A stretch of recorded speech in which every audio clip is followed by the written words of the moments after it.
Tapi ibu-ibu, saya kasih tahu, kunci-kunci itu sebenarnya dalam kehidupan, rezeki itu ada di tangan ibu. 70% rezeki ada di tangan istri. Suami itu sebenarnya cuma 30%. Makanya laki-laki yang hebat itu adalah wanita yang ada di sampingnya. Ini saya kasih tahu, kunci kesuksesan suami itu ada pada tangan ibu, bukan sama dia. Kalau ada suami yang hebat, itu pasti istrinya, bukan dia. Kalau bukan dari istri, pasti dari ibunya. Betul loh. Saya harus kasih tahu ini rahasianya laki-laki.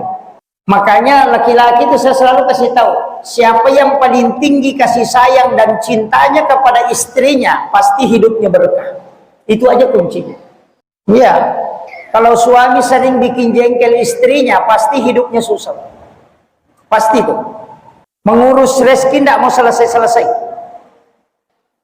Kehebatan seorang pemimpin, kehebatan laki-laki itu ada pada siapa yang ada di sampingnya.